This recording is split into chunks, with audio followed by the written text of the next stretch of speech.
En este tutorial mostraremos cómo crear un tipo de recurso que es pregunta. Para ello vamos a crear, dentro del tablón de clase, crear, y vamos a ir a pregunta.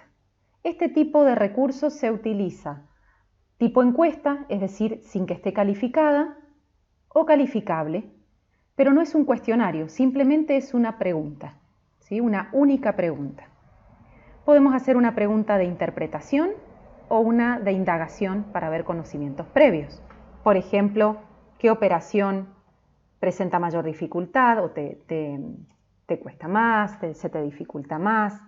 ¿Sí? Por ejemplo, las operaciones matemáticas que habíamos colocado recién. Te presenta mayor dificultad, etc. Fíjense que son preguntas simples a respuestas cortas o de varias opciones. No es que hay mucho más. Por lo tanto, en este caso podemos poner varias opciones. Deberíamos colocar, debe seleccionar solo una opción o más de una opción, la instrucción que corresponda para dar respuesta. En este caso, una de las opciones podría ser la adición, sustracción, etc. ¿Sí? En este caso ponemos 4 opciones. No estamos colocando adjuntos, recuerden el tema del material que utilizamos, lo volveremos a ver en tarea, y el crear lo ampliaremos, lo explicaremos en tarea desde cero.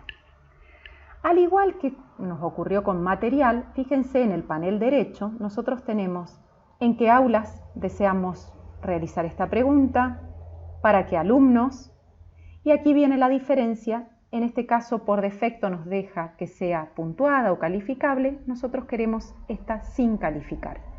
Es un ejemplo, podría ser calificable, pero este tipo de pregunta es para, en ese caso, por ejemplo, conocimientos previos. Puede tener fecha de entrega o dejarla sin fecha de entrega.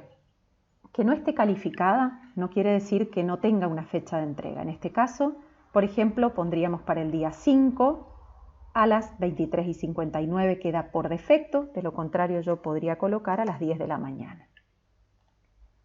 El tema, seguimos con el tema del diagnóstico, y aquí volvemos arriba. Preguntar es sinónimo de publicar, quiere decir que en este momento esto quedará visible a los alumnos si presiono preguntar. Si deseo hacer más cambios, lo guardo como borrador para luego retomar, o si está listo lo puedo programar, ¿sí? Para que se envíe en otro momento. Ahora lo que voy a hacer es preguntar, sinónimo de publicar, se va a realizar en este instante, y vamos a ver que como esta publicación, la pregunta, fue posterior al material subido, siempre lo más reciente se coloca arriba. Y aquí viene la aclaración. Si al alumno yo le coloqué el material y la pregunta el mismo día, él va a ver esto. Y en realidad deseo que primero lea y luego responda. En ese caso voy a arrastrar y colocar que primero lea el material y luego responda a la pregunta. Pero si el material lo compartí o lo publiqué la semana pasada, es conveniente que quede, la semana pasada le publiqué esto, hoy le publico la pregunta, y que el alumno vea lo más reciente arriba, que sería como más se va a acostumbrar en el uso de esta herramienta. Sin embargo, tengan en cuenta cuándo van a publicar cada uno de estos recursos. Por último, recuerden que todo lo que se coloca en el trabajo en clase se refleja en el tablón, y lo que ha cambiado aquí en la izquierda es que como esta semana tenemos una entrega, fíjense que dice se entrega mañana. Mañana a las 10, ¿qué operación? Y ahí, tanto el docente como en el tablón del alumno, puede uno ir y ver todo. En el caso del profesor, el docente en este caso va a ver que sin fecha de entrega no tiene actividades, que para esta semana sí tiene estas, que son los trabajos en curso, y aquí sí también da un mayor dato sobre quiénes presentaron, cuántas asignadas y devueltas, que lo veremos cuando hayan alumnos que han ingresado a nuestras aulas.